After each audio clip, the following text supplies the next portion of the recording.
Assalamualaikum. Bismillahirrahmanirrahim. Last time we have discussed some types of forces and its effects, mean to say types of stresses, types of forces and its effects, types of stresses.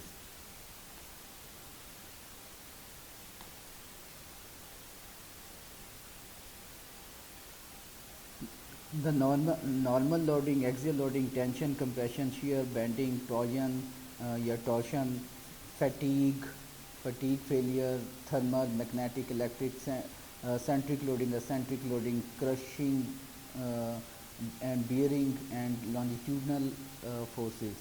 ये कुछ forces की types हमने discuss की थी और इनके forces के according अंदर मटेरियल के अंदर जनरेट होने वाले इफेक्ट्स, यानी कि मटेरियल बिहेव किस तरह करेगा या मटेरियल रिएक्ट किस तरह करेगा in different kinds of loadings पर, वो उसी तरह उनकी टाइप्स ऑफ स्ट्रेसेस बन रही थी। ठीक है, इसमें एक दो चीज़ें बस रह गई हुई हैं, जैसे for example bearing stress, longitudinal stress और क्रशिंग फोर्स लगेगी किसी पे तो क्रशिंग स्ट्रेस जनरेट होगी, बेयरिंग स्ट्रेस किसी पे लगे, बेयरिंग फोर्स कोई लगेगी किसी सरफेस पे तो वो सरफेस बियर करेगी, स्ट्रेस बनाएगी। ये चीज़ें अभी आएंगी, अब मैं वैसे बता रहा हूँ। लॉन्जिट्यूडनल जो फोर्स है और लॉन्जिट्यूडनल स्ट्रेस है उस पर मैं एक छोटी सी आपको अभी पहले बताता हूँ, फिर इंशाल्लाह आगे कंटिन्यू करते हैं अपने काम।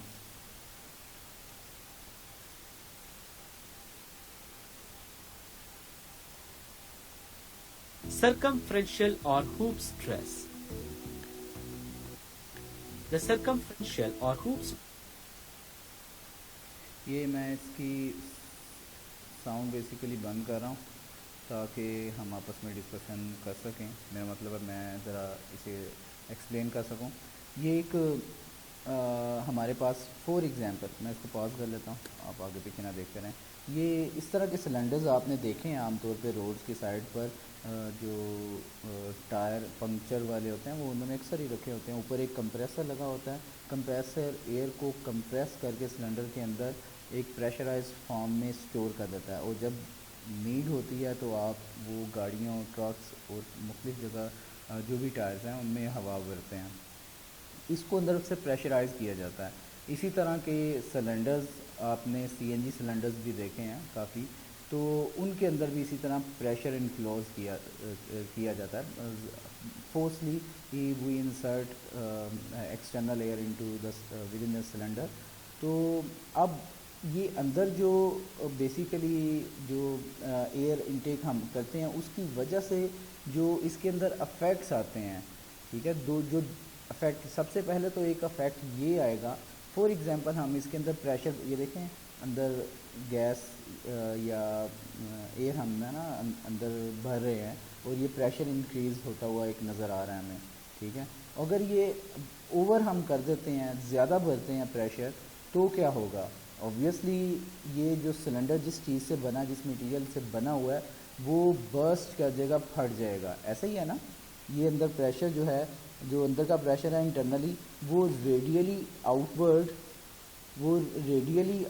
जो है ना, इसके ऊपर प्रेशर लगा रहा है। ठीक है, फ्रॉम सेंटर टू आउटवर्ड, हर तरफ बाहर की तरफ वो प्रेशर लगा रहा है। ठीक है, तो जिस डायरेक्शन में बेसिकली ये प्रेशर लग रहा है, इसी डायरेक्शन में इसकी बर्स्टिंग भी हो सकती है, ये सिलेंडर फेल हो सकता है।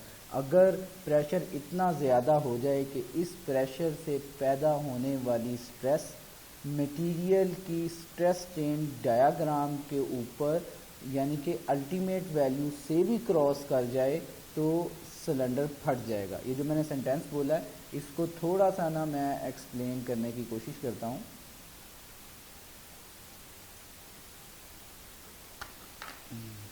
मैं ना ये पॉइंटर अपना निकाल रहा हूँ ताकि आपको समझाया जा सके।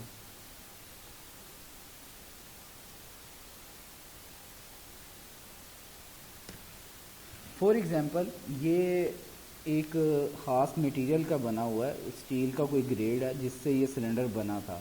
ठीक है, इस सिलेंडर की जो मटेरियल है उसकी एक स्ट्रेस स्ट्रेन डायग्राम कोई ना कोई कांस्टेंट होगी।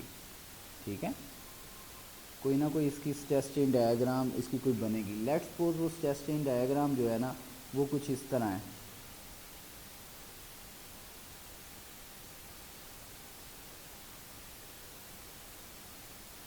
लेट्स सपोज वो कुछ इस तरह है।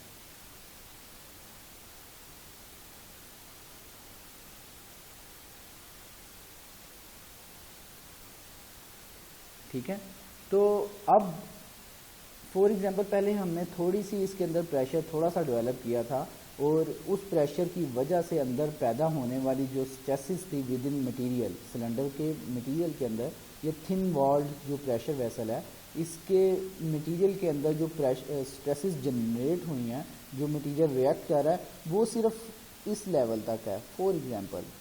ठीक है, जस्ट इस लेवल तक है। तो हम इसको कह देते हैं 50 मेगा पास्कल। ठीक है, ठीक है, 50 मेगा पास्कल PA है ये।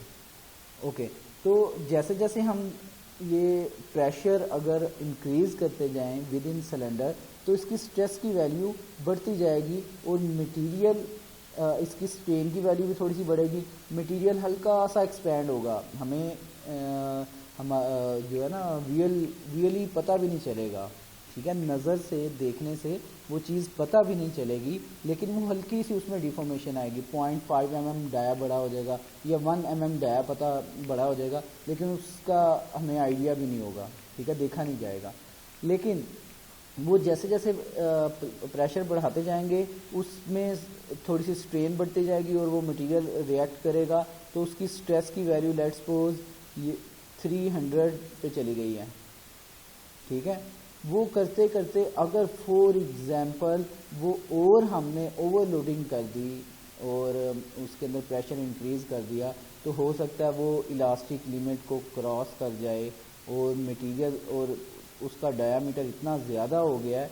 ठीक है, कि वो उसमें इतनी ज़्यादा स्ट्रेन आ गई है। ठीक है, इस लेवल की स्ट्रेन आ गई है। तो जैसे ही वो इस लेवल पे आएगी अब वो प्लास्टिकली डिफॉर्म हो गया, लेकिन अगर पीछे से स्टील कंप्रेसर चल रहा है और उसको हमने बंद नहीं किया तो ये फर्दर करते करते फॉर एग्जांपल ये 600 मेगापास्कल हो चुका था स्ट्रेस की वैल्यू।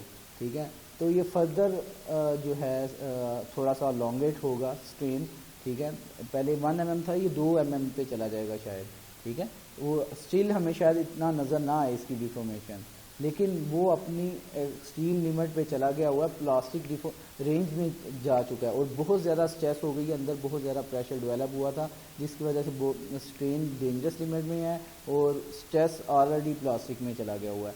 ये ओरिजिनल शक्ल में वापस भी नहीं आ सकता। तो अगर वो स्टिल हम प्रेशर इंक्रीज़ करते हैं तो ये अपनी अल्टीमेट वैल्यू को अप्रोच करेगा। अल्टीमेट वैल्यू को अप्रोच करेगा तो उसके फ़ौरन बाद ये फेलियर की तरफ चला जाएगा, जिसे रप्चर पॉइंट कहते हैं। इसमें इतना ज़्यादा स्ट्रेस जनरेट हो जाएगा और ये ऑब्वियसली ये मटेरियल फट जाएगा, ये सिलेंडर फट जाएगा। ठीक है, इसी जिस डायरेक्शन में इस पे प्रेशर लग रहा है इसी डायरेक्शन में बेसिकली ये मटेरियल फट जाएगा।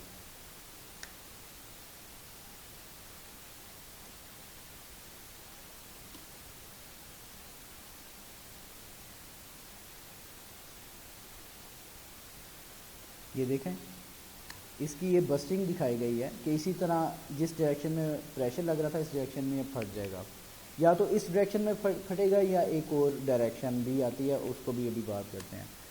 तो बेसिकली इस रेडियल डायरेक्शन में जो फोर्स लग रही है, ठीक है, तो इस की वजह से जो अंदर स्ट्रेस जनरेट होती है ना वो दो तरह की है। ठीक है, ये एक पीस हमने छोटा सा एक पीस लिया यहाँ से, इस स्लैट से, ये एक जो स्ट्रिप है ना जो हम लिया, तो इसमें से हमने एक ये पीस लिया। इसमें देखते हैं कि कहाँ कहाँ पे स्ट्रेसेस लग रही हैं। दो स्ट्रेसेस जो जनरेट हो रही हैं, तो दो स्ट्रेसेस जो जनरेट होंगी ना वो इस एक्सिस पे, सिलेंडर के एक्सिस जो लॉन्जिट्यूडनल डायरेक्शन में है, लॉन्जिट्यूडनल डायरेक्शन में जो एक्सिस है ना उस डायरेक्शन में सिग्मा एल, ठीक है, लॉन्जिट्यूडनल स्ट्रेस, ठीक है, जो लॉन्जिट्यूडनल डायरेक्शन में होगी, एक ये स्ट्रेस जनरेट होगी और एक जैसे ये देखें, ये स्लैट इस स्लैट से अलहदा हो गई, इसका मतलब है इनके दरमियान में मटेरियल अगर ये फटा है तो कोई स्ट्रेस जनरेट हुई थी, जिसकी वजह से मटेरियल का ये एज, ठीक है, मटेरियल का ये वाला एज इस एज से अलहदा हो गया, टूट गया, ठीक है। बहुत सारे अलहदा अलहदा भी हो सकते हैं। तो इसका मतलब है कि यहाँ पर कोई ना कोई स्ट्रेस अंदर जनरेट हो रही थी। इस स्ट्रेस को जो सर्कमफ्रेंशियल स्ट्रेस बेसिकली आती है, ठीक है, जो और ये बेसिकली हर इस पॉइंट से मटेरियल और यहाँ पर क्या मटेरियल आपस में जो लगा हुआ था, ये टेंजेंशियल डायरेक्शन में बेसिकली जो है ना स्ट्रेस ये जनरेट होती है। अंदर रेडियल प्रेशर की वजह से दो स्ट्रेसेस, एक इस एक्सिस में लॉन्जिट्यूडनल डायरेक्शन में, ठीक है, मटेरियल के अंदर विद इन जनरेट होगी, और एक बेसिकली सर्कमफ्रेंशियल जो कि इसके टेंजेंट होगा, जो इसको बर्स्ट करने, ओपन करने की कोशिश कर रहा है मटेरियल को, सिलेंडर को ओपन, जैसे ये इस वक्त ओपन हुआ है ना सिलेंडर, ठीक है, फट गया है, ठीक है। तो इसी की डायरेक्शन में अगर फटा तो ऑब्वियसली ये सिंबल है कि इसके मटेरियल के दरमियान कोई स्ट्रेसेस लगी हैं और वो इतनी ज़्यादा हुई हैं कि वो अल्टीमेट को भी क्रॉस कर गई हैं, ठीक है। तो ये जो सर्कमफ्रेंशियल स्ट्रेसेस होती हैं इनको बेसिकली हूप स्ट्रेसेस बोला जाता है, ठीक है, हूप स्ट्रेसेस इनको हम बोलते हैं। तो ये हूप स्ट्रेसेस जो हैं इनका थोड़ा सा आपने याद रखना, क्योंकि हमने लॉन्जिट्यूडनल और हूप स्ट्रेसेस की आगे कैलकुलेशंस भी करेंगे थिन वॉल्ड प्रेशर वेसल्स में मैकेनिक्स ऑफ मटेरियल 2 में, ठीक है। तो ये थोड़ा सा इंट्रोडक्शन था हूप स्ट्रेसेस का और लॉन्जिट्यूडनल स्ट्रेसेस का। लॉन्जिट्यूडनल फर्दर मैं एक्सप्लेन कर रहा हूँ अभी ये वीडियो में। तो जैसे अभी इस वक्त जो इसकी बस्टिंग दिखाई गई है वो बेसिकली हूप स्ट्रेसेस ज़्यादा होने की वजह से बताई गई है कि हूप स्ट्रेसेस बेसिकली उस अल्टीमेट वैल्यू जो हमने यहाँ पे एक स्ट्रेस स्ट्रेन डायग्राम बनाई थी, उस अल्टीमेट वैल्यू को हूप स्ट्रेसेस ने क्रॉस किया और ये हूप स्ट्रेसेस की डायरेक्शन वाला मटेरियल जो है ना आपस में अलग-अलग हो गया। इसी तरह अगर फॉर एग्जांपल हूप की डायरेक्शन में मटेरियल लेट्स सपोज सेफ है, ठीक है, और तो ये किस तरफ से फट सकता है, तो अगर हम प्रेशर करते हैं तो इस तरह, जैसे ये भी बस्ट होता नज़र आ रहा है ना हॉरिजॉन्टली, ये फिर इसे नोट करें, अगर हुप में वो सेफ है तो ये वो इस डायरेक्शन में बेसिकली फेल हो सकता है, ऐसा ही है ना। तो अगर ये हॉरिजेंटली फेल हुआ है तो इसका मतलब है हॉरिजेंटल स्ट्रेस कोई थी जो कि उसकी मटेरियल की अल्टीमेट वैल्यू को क्रॉस कर गई है, ठीक है। तो ये जो हमने उसमें बनाई थी ना बेसिकली,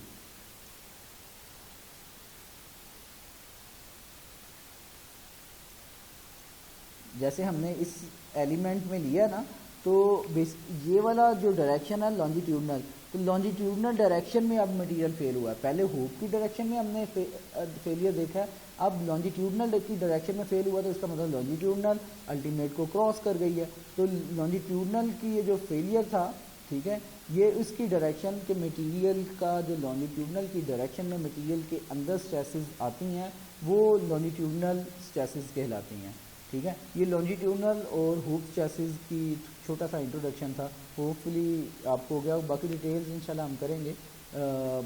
बाकी इसी तरह क्रशिंग और बेयरिंग लोड्स, ये मेरे पास ये भी मैं अभी आपको बता देता हूँ, कोई इशू नहीं है। जो चीज़ जब किसी भी बॉडी को आप क्रश करने की कोशिश करते हैं, दबाने की कोशिश करते हैं, कंप्रेसिव और क्रशिंग थोड़ी सी मिलती जुलती चीज़ें हैं, ठीक है।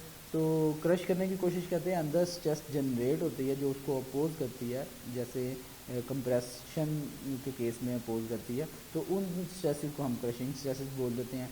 बेयरिंग, जैसे किसी सरफेस को अगर आप प्रेस करने की कोशिश करें तो वो सरफेस उस लोड को बियर करती है, ठीक है। कोई भी सरफेस के ऊपर अगर कोई फोर्स लगाई जाए तो वो मैं अभी आपको डायग्राम्स के साथ ये बेयरिंग वगैरह भी बता देता हूँ, वो आपको ज़रा अंडरस्टैंड करेंगे।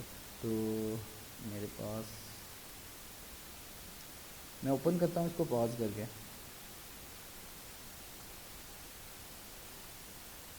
ये लास्ट टाइम हम स्लाइड्स कर रहे थे, सेंट्रिक लोडिंग, शीयरिंग स्ट्रेस और शीयरिंग स्ट्रेस एग्जांपल्स हमने देखी थी कुछ, ठीक है। वो होपफुली आपको इसमें कोई इशू नहीं होगा सिंगल शेयर और डबल शेयर में। और इसको हमने देखा था कि अगर सरफेस एक अगर शेयरिंग जो लोकेशन है वो सरफेस एक कट रही है, जैसा कि यहाँ पे नज़र आ रहा है कि ये जो बोल्ट फेल होगा एक इसकी सरफेस जो सरकमफ्रेंस है ना, जस्ट ये रजिस्ट कर रहा है तो सिर्फ यही फेल होगा, ठीक है। जस्ट अगर ये रजिस्ट कर रहा है तो इसी का एरिया जस्ट 1a पुट करेंगे, P बाय जो एफ फोर्स लग रही है ना, ठीक है, F force divided by area, resistive area सिर्फ एक ये वाला है जो कटने की कोशिश कर रहा है बोल्ट का, ठीक है, तो रजिस्टिव एरिया एक ही आएगा। लेकिन इस केस में फोर्स एफ ही लग रही है, लेकिन ये बोल्ट अगर फेल होता है तो यहाँ से फेल होगा, तो भी अगर सिर्फ यहाँ से फेल होता है तो भी ये प्लेट बाहर नहीं निकल सकती। ये फोर्स एफ डैश फोर्स जो बी पॉइंट के ऊपर लग रही है उसको प्लेट को बाहर निकालने की कोशिश कर रही है, ये प्लेट तब तक नहीं निकल सकती जब यहाँ से भी कट जाए और यहाँ से भी कट जाए। ये दो सरफेस रेजिस्टिव एरिया हैं, ठीक है। ये टू इसके जो सरकमफ्रेंस होंगे इस बोल्ट के, एक ये रेजिस्टिव एरिया और एक इसके नीचे ये वाला, ये दोनों कटेंगे, ठीक है। ये पीस यानी कि पूरा छोटा सा ये जो पीस है ना इसके दरमियान, ये पीस पूरा निकलेगा कट के, तो फिर बेसिकली ये जो है ना स्ट्रक्चर ये फेल होगा। तो यहाँ पे रेजिस्टिव एरियाज एक बोल्ट के दो हैं, ठीक है, एक यहाँ से कटेगा और एक यहाँ से कटेगा। तो रेजिस्टिव एरिया दो होने से एक ए ऊपर का एक ए नीचे का, तो ये 2a हो जाएगा, ठीक है। इसलिए इसको सिंगल शेयर और डबल शेयर बोला जाता है, ठीक है। तो जिस तरह का एरिया होगा उसी तरह जो है वो आप फार्मूले में चेंजिंग करेंगे। तो शेयर स्ट्रेस का फार्मूला यही है, फोर्स पर यूनिट एरिया, वो सारी स्ट्रेसेस का यही है, फोर्स पर यूनिट एरिया, लेकिन एरिया रेजिस्टिव एरिया आपने हमेशा पुट करना है, चाहे स्ट्रेस जो मर्जी हो, ठीक है। जैसे स्ट्रेस की टाइप चेंज होगी, रेजिस्टिव एरियाज भी चेंज होते जाएंगे, और उसको आपने वो पहचानना है कि रेजिस्टिव एरिया कौन सा है और वो वाला एग्जैक्ट एरिया पुट करेंगे तो ऑलरेडी आपके प्रॉब्लम ठीक हो जाएंगे। खैर, शियर स्ट्रेस के बाद bearing stress in connections, for example ये बोल्ट लगा हुआ था इसी प्लेट में, जैसे ये ऊपर अभी देखा है ना, ये बोल्ट लगा हुआ है इस प्लेट में, ठीक है, जैसे ये प्लेट लगी हुई है, तो इन प्लेट्स में ये बोर्ड लगा हुआ है, तो ऑब्वियसली जब प्लेट को एक को यहाँ पे खींचते हैं, एक को यहाँ पर खींचते हैं, तो बोल्ट जो है वो इसके ऊपर एक पुश लगा रहा है बाकायदा प्लेट के ऊपर, ठीक है। बोल्ट प्लेट के ऊपर एक पुश लगाएगा या प्लेट बोल्ट के ऊपर लगाएंगी, वट एवर जो भी है। तो अगर प्लेट इसके ऊपर बोल्ट के ऊपर फोर्स लगाती है तो फोर्स बोल्ट भी उसको रिएक्शन देगा ऑब्वियसली उतना ही ऑपोजिट डायरेक्शन में, ठीक है। तो ये जो बेसिकली ये जितनी पुश मिल रही है इस प्लेट को बोल्ट की तरफ से, ठीक है, जितनी पुश मिल रही है, या फॉर एग्जांपल प्लेट की वजह से बोल्ट के ऊपर जितनी पुश आ रही है, वो पुश जो कि F या P के बराबर है, ठीक है, वो पुश डिवाइडेड बाय जितनी सरफेस के ऊपर बेसिकली वो पुश लग रही है, ठीक है, जितनी सरफेस या जितने एरिया के ऊपर लग रही है रेजिस्टिव एरिया डिवाइडेड बाय वो एरिया, तो हमारे पास बेसिकली एक स्ट्रेस आ जाएगी जिसको हम बेरिंग स्ट्रेस का नाम देंगे, ठीक है। जैसे फॉर एग्जांपल ये प्लेट इस बोल्ट के पीस के ऊपर एक पुश लगा रही है, ये सिर्फ हाफ सर्कल, ये जो ऊपर वाला हाफ सर्कल है ना, ठीक है, और पूरा वर्टिकल, इस सर्कल के जो हाफ एरिया होगा ना, मतलब बाहर से हाफ सर्कल उसके साथ अटैच है, जैसे ये अंदर से आपको नज़र आ रहा है। जिस तरह ये राउंड है हाफ सर्कल, ठीक है, हाफ सर्कल या सेमी सर्कल हम इसे कह सकते हैं, तो ये जैसे हाफ इसका कंटेक्ट एरिया है, इसी तरह का टोटल एरिया हमने कैलकुलेट करना। टोटल एरिया कैलकुलेट करने का फिर तरीका क्या होगा, जो कि इसके ऊपर लग रहा है, जो इसके साथ अटैच है, ऑब्वियसली इसकी टोटल थिकनेस कितनी है, ठीक है, थिकनेस कितनी है, और इसकी यहाँ से लेके यहाँ तक डायमेंशन क्या है, डायमेंशन कौन सी, जो कि बोल्ट की डायामीटर है, ठीक है, बोल्ट का डायामीटर मल्टीप्लाइड बाय ये हाइट कितनी है, ये हाइट उतनी है जितनी के इस प्लेट की थिकनेस थी, ठीक है, तो प्लेट की थिकनेस मल्टीप्लाइड बाय इसका डायामीटर, ठीक है, तो ये हमारे पास बेसिकली एरिया आ जाएगा T × D, ठीक है। तो बेसिकली प्लेट की का इतना हिस्सा ये बियर कर रहा है बोल्ट की पुश को, या बोल्ट का इतना हिस्सा बेसिकली वो बियर कर रहा है ये प्लेट की पुश को,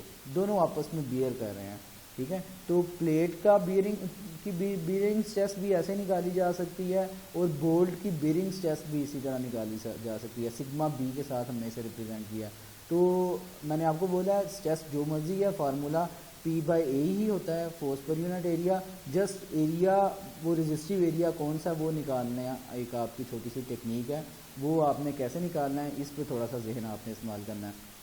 बियरिंग स्ट्रेस नाम से जाहिर हो रहा है कि ऐसी स्ट्रेस जो कि किसी कंपोनेंट की वजह से कोई बियर करनी पड़ती है किसी चीज़ को, तो प्लेट की वजह से बोल्ट बियर करता है अगर, तो बोल्ट का रेजिस्टिव एरिया और प्लेट पे बोल्ट पे लगने वाली पुश P, ठीक है, और TD उसका एरिया, जैसा भी हमने बात की है। अच्छा, ये चीज़ मेरे ख्याल से क्लियर हो गई। आगे हम चलते हैं। क्रशिंग पे बात मैंने की थी, ये भी मैं आपको ना एक जगह आएगी चीज़, तो उधर पिक्चर के साथ अगर समझा दूंगा। बेरिंग हो गया, लॉन्गिट्यूडनल हो गया, हुप स्ट्रेसेस भी हो गया। ठीक है, ये काफ़ी फोर्सेस की टाइप्स हमने कर ली, और काफ़ी इसकी हमने जो इसकी ना वो भी चीज़ें देख ली, अफेक्ट्स इसके, यानी कि टाइप्स ऑफ स्ट्रेसेस। तो difference between torque and movement, ये चीज़ भी हमने डिस्कस की हुई थी, इसको आपने भूलना नहीं है।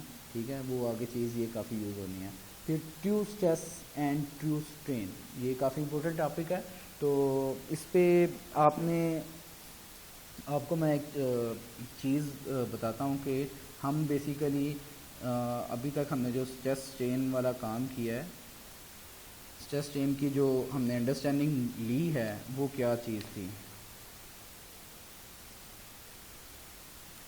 हमने जब स्ट्रेस स्ट्रेन डायग्राम बनाई थी किसी भी मटेरियल की, ठीक है, कोई भी मटेरियल, उसकी स्ट्रेस स्ट्रेन डायग्राम जो हमने बनाई है, उसका स्ट्रेस स्ट्रेन, ठीक है, तो ये बेसिकली कैसे बनाई थी। आपको याद हो कि हमने किसी भी कोई भी एक फॉर एग्जांपल फोर्स किसी कंपोनेंट के ऊपर लगाई थी। ठीक है, कोई कंपोनेंट था, उसके ऊपर हमने फोर्स लगाई।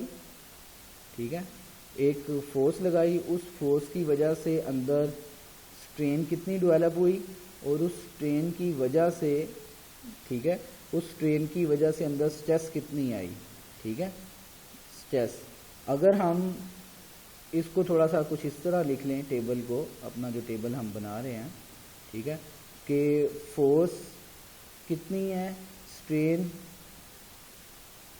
Change in length per unit original length L0, और stress force per unit area. ठीक हो गया। तो जो रेजिस्टिव एरिया होगा फोर्स पर यूनिट एरिया, वो हम ले रहे हैं। और हमने ये बात की थी, लेट्स सपोज एक स्पेसिमन हम अगर कंसीडर कर लें कि ये स्पेसिमन था हमारा, ये आहिस्ता आहिस्ता लॉन्गेट होता गया।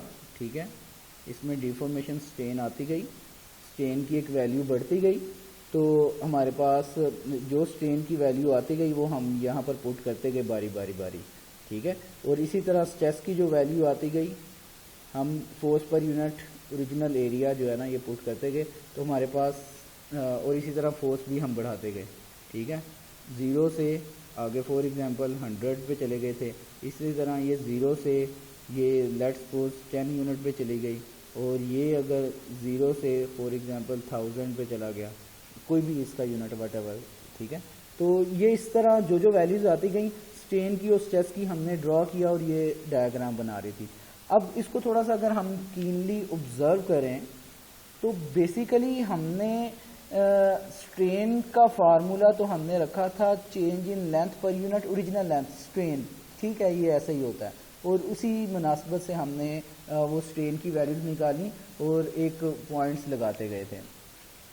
लेकिन स्ट्रेस का जो फार्मूला हमने पुट किया कि इसका फॉर एग्जांपल एरिया, ये जो स्क्वायर एक पीस था, इसको 3 डायमेंशन में देखें तो कुछ इस तरह इसकी फिगर थी बेसिकली। ठीक है, फॉर एग्जांपल इस तरह फिगर थी, और इसके ऊपर हमने बेसिकली फोर्सेस लगा के इसको बढ़ा गया था। तो इसका जो फोर्स पर यूनिट ओरिजिनल इसका क्रॉस सेक्शन एरिया है ना, इसकी स्ट्रेस निकालने के लिए हमने क्या किया था, फोर्स लगी थी ना, लेट्स सपोज हमने वो फोर्स लगाई 10 न्यूटन, ठीक है, 10 न्यूटन फोर्स लगाई और इसका एरिया हमने निकाला ए नॉट। ए नॉट एरिया कौन सा है, ये वाला रेजिस्टिव एरिया होगा ऑब्वियसली, ठीक है। जो पार्टिकल्स यहाँ पर रेजिस्ट कर रहे हैं अपने नेबर पार्टिकल्स को, ठीक है, तो ये इन पार्टिकल सब का एरिया कितना है कि वो इसको अपने नेबर एटम्स को दूर नहीं जाने दे रहे, जो आहिस्ता आहिस्ता यहाँ पर इकट्ठे होते जा रहे हैं, ठीक है, या डिस्पर्स होते जा रहे हैं, ऐसा ही है ना। तो इनका area, original area A not, वो हमने कैसे कैलकुलेट किया था कि इसकी विड्थ कितनी है और इसकी थिकनेस कितनी है। विड्थ और थिकनेस हमने कैलकुलेट कर ली तो हमारे पास ए नॉट हो गया था, ठीक है। A naught is equal to width and multiplied by thickness. तो ये हमने क्रॉस सेक्शन एरिया जो है ये हमने निकाल लिया था।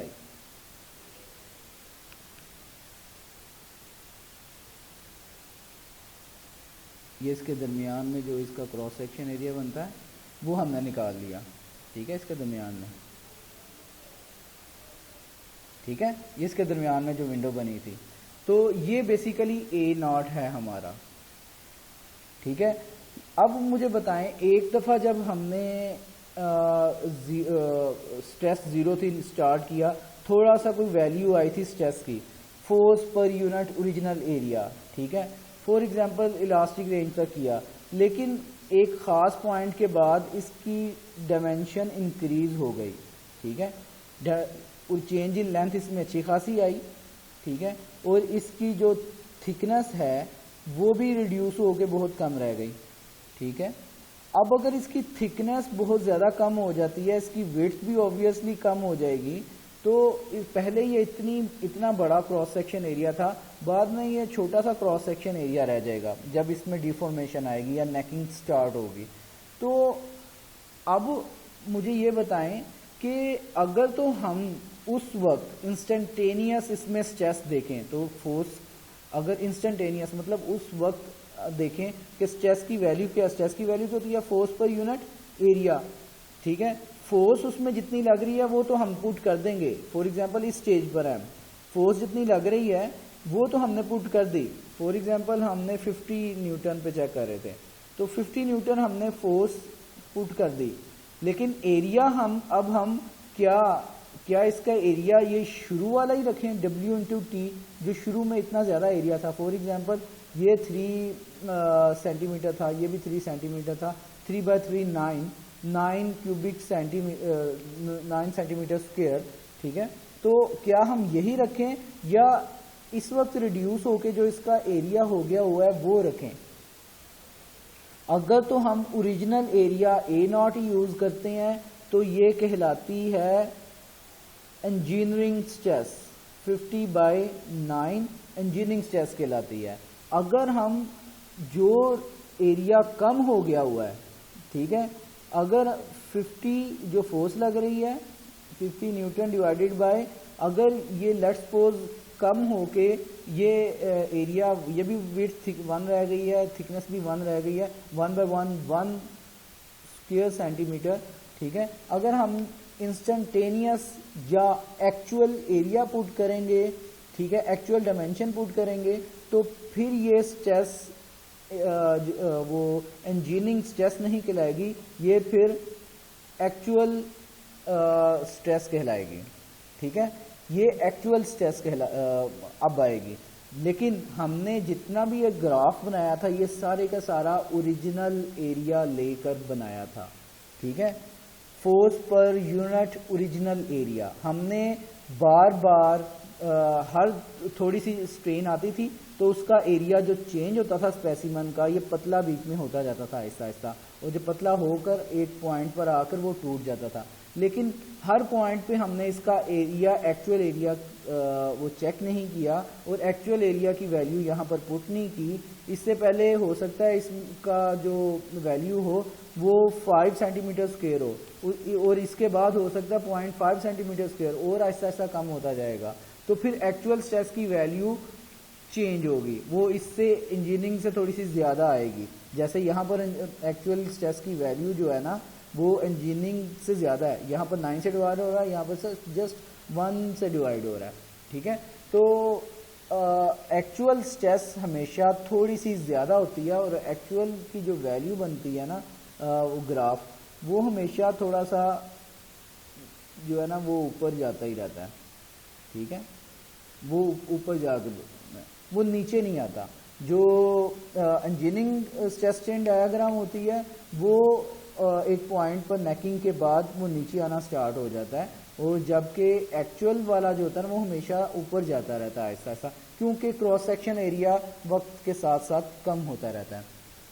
तो ये इस चीज़ को बोलते हैं इंजीनियरिंग स्ट्रेस, और इसके कॉरस्पॉन्डिंग आने वाली जो स्ट्रेन होती है ना वो उसे इंजीनियरिंग स्ट्रेन बोलते हैं।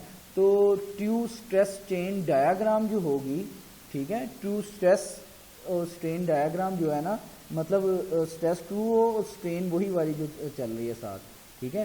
तो true stress strain diagram engineering stress strain diagram से थोड़ी सी डिफरेंट होती है। इसी पे छोटी सी एक यहाँ पर वीडियो पड़ी हुई थी, ये वाली, इसको हम ज़रा सुनते हैं साथ।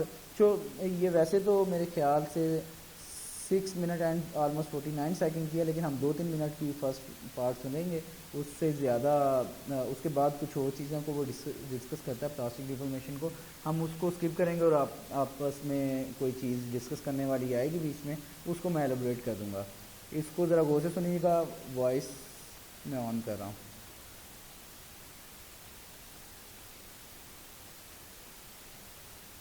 The typical stress-strain curve for a ductile material, which is obtained by performing a tensile test, looks something like this. But this curve is just an approximation. It doesn't represent the actual stress or strain in the test piece during the tensile test. In this video, we're going to talk about true stress and true strain. In the typical stress-strain curve, stress is defined as the applied force divided by the initial cross-sectional area of the test specimen, and strain is defined as the change in specimen length divided by the initial length. These stress and strain values are actually just approximations of the true stress and strain in the specimen. We call them engineering stress and engineering strain, and denote them using the subscript E. This curve is known as the engineering stress-strain curve. To determine the true stress and strain values, we would need to consider the fact that the dimensions of the specimen change throughout the duration of the test. If we were to measure the true stress and strain, our stress-strain curve would look something like this. You can differentiate a true curve from an engineering curve by noting that the engineering curve drops after necking, whereas the true curve is always increasing. Remember that necking is the rapid reduction in the cross-sectional area of the test piece, which begins when the engineering curve reaches its maximum value, which is the ultimate tensile strength of the material. So, if they do not accurately reflect the true stress and strain in the test specimen, why do engineers commonly use engineering curves instead of true curves? ये अभी तक बात ये हुई है कि true stress और engineering stress में फ़र्क क्या है, जो कि हमने डिटेल से काफ़ी चीज़ें देख भी ली। ये बेसिकली स्पेसिमेन जो कि नेकिंग फॉर्मेशन से मतलब प्रोमिनेंट यील्डिंग स्टार्ट हो जाती है काफ़ी ज़्यादा, जो कि यानी कि बहुत थिन नैरो हो जाता है। अब इसका क्रॉस सेक्शन एरिया कभी भी इसके क्रॉस सेक्शन एरिया के बराबर नहीं है, जो कि इनिशियल था, तो ये कम हो गया। तो एक्चुअल एरिया अगर कम है तो हम स्ट्रेस जो ड्राइव कर रहे हैं फोर्स पर यूनिट एरिया, उसमें एरिया की वैल्यू एक्चुअल वाली पुट करनी चाहिए, ना कि इनिशियल वाली। तो इनिशियल वाली पुट करेंगे तो इस तरह का ग्राफ बनेगा जो कि इंजीनियरिंग स्ट्रेस स्ट्रेन डायग्राम का आ रहा है, ठीक है। लेकिन असल इशू ये है कि हम still engineering stress strain diagram use करते हैं और true stress strain diagram draw नहीं करते। वो इस वजह से कि ड्यूरिंग टेस्ट या आम रूटीन लाइफ में स्पेसिमन या हमारे वर्क पीसीज के अंदर कितनी डिफॉर्मेशन हो रही है और कितनी नहीं डिफॉर्मेशन हो रही, इंस्टेंटेनियसली उसका डाटा लेना इंतहाई मुश्किल है। तो उसको कंपनसेट करना कि एक्चुअली उसका एरिया कितना है इस वक्त, उसको बार बार नोट डाउन करना और लिखना, उसकी डिफ़िकल्टी की वजह से हम उसको छोड़ देते हैं और हम इंजीनियरिंग सस्टेन डायग्राम पर ही रहते हैं। और हमने एक रिलेशन बनाया होता है कि अगर ये मटेरियल है तो अगर इसकी इंजीनियरिंग सस्टेन डायग्राम ये है तो इसकी ट्रू सस्टेन डायग्राम ये बनेगी, ठीक है। वो भी आपस में कोरिलेशन मॉडल्स जो बनाए जाते हैं उनको हमने मतलब इंजीनियर्स या साइंटिस्ट ने बेसिकली उनका एक प्रॉपर रिलेशन एक्सपेरिमेंट्स कर करके वो बनाए हुए हैं कि अगर आपके पास एक इंजीनियरिंग सस्टेन डायग्राम हो तो आप किसी भी मटेरियल की ट्रू सस्टेन डायग्राम बाद में कंप्यूटर पे भी बना सकते हैं वो कोरिलेशन यूज़ करके।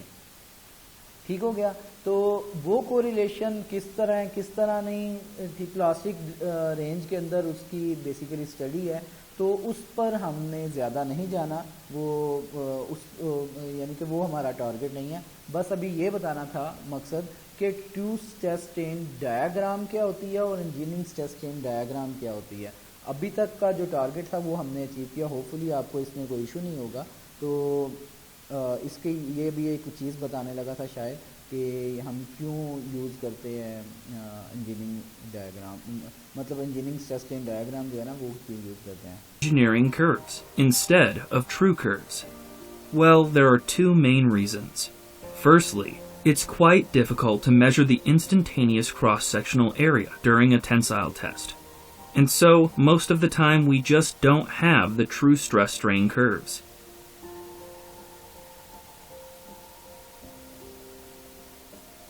And secondly, most of the time we are only analyzing or designing things which deform within the elastic region.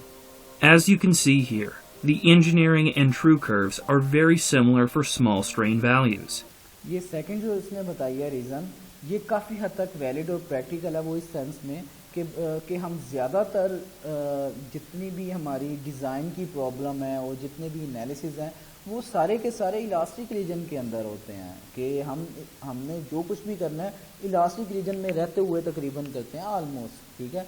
वो एक अलग बात है कि plastic deformation safety point of view से उसकी डिज़ाइनिंग करके रखी हो, चेक किया हो कि ये मटेरियल प्लास्टिक डिफॉर्मेशन में अगर चले जाता तो कैसे बिहेव करेगा, वो एक अलग चीज़ है। लेकिन ज़्यादातर मटेरियल्स ऑलमोस्ट मेजरली हम इलास्टिक रीजन के अंदर उनकी डिज़ाइनिंग करते हैं एंड मतलब हमारा ना वो टारगेट हरगिज़ भी नहीं होता कि हमारे कंपोनेंट के अंदर स्ट्रेस जो अंदर जनरेट हो रही है वो कभी भी इलास्टिक रीजन से थोड़ी सी भी बाहर जाए।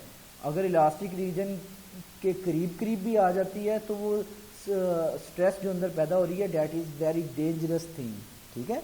तो हमारी कोशिश होती है कि वो स्ट्रेस इसके अंदर बस रहे। तो इलास्टिक रीजन के अंदर ट्रू स्ट्रेस और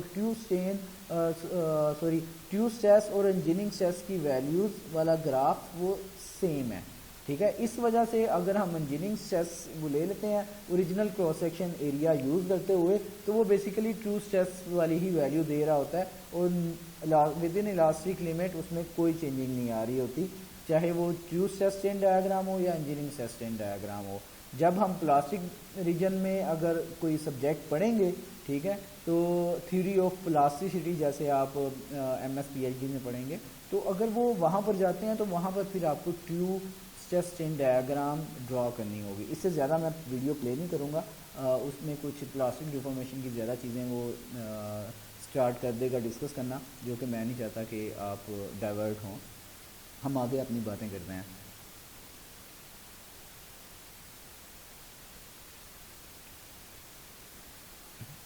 अच्छा, सो फार अभी तक हमने काफ़ी बेसिक चीज़ें और काफ़ी कोर्स के कंटेंट्स कवर कर लिए हैं बातों में। मैं आपको बुक की तरफ तो नहीं लेके गया, लेकिन बहुत ज़रूरी चीज़ें जो है ना कवर हो गई हुई हैं काफ़ी हद तक। तो अब इसमें जो है for example true sustain diagram हमारी ये भी कवर हो गई है और ये टाइप्स ऑफ फोर्सेस और इनके इफेक्ट्स कवर हो गए हुए हैं, स्ट्रेसेस के बेसिक कॉन्सेप्ट्स क्लियर हो गए हैं, फार्मूला से कुछ हद तक आपकी अवेयरनेस होगी या कि स्ट्रेस का फार्मूला क्या होता है। इसके बाद बुक में आपके पास ना stress analysis and design examples हैं जो मैं अभी आपको डिस्कस नहीं करूँगा। एग्जांपल ये थोड़ी सी टाइम लेगी। तो इस एग्जांपल को करने के लिए एक सबसे ज़रूरी चीज़ जो है, जो कि मैकेनिक्स ऑफ मटेरियल की भी बेसिक है और किसी भी चीज़ को डिज़ाइन करने के लिए वो बेसिक अंडरस्टैंडिंग उसकी चाहिए होती है कि फैक्टर ऑफ सेफ्टी क्या चीज़ होती है। ठीक है, कोई भी डिज़ाइन इंजीनियर है वो किसी भी चीज़ को डिज़ाइन करने के लिए फैक्टर ऑफ सेफ्टी को सबसे पहले जहन में रखता है, फिर वो कोई कंक्लूड करता है किसी चीज़ को या प्रपोज करता है। ठीक है, सारी रिस्पॉन्सिबिलिटी डिज़ाइनर पे होती है हमेशा किसी भी चीज़ की। तो ये इवन एक काफ़ी पहले चैप्टर में ये काफ़ी डिटेल्ड एक एग्जांपल है। ठीक है, बूम स्ट्रक्चर वाली एक क्रेन की एक ये एग्जांपल है बेसिकली। तो इसको हम डिटेल से करेंगे, लेकिन इससे पहले हम फैक्टर ऑफ सेफ्टी पे एक लेक्चर करते हैं।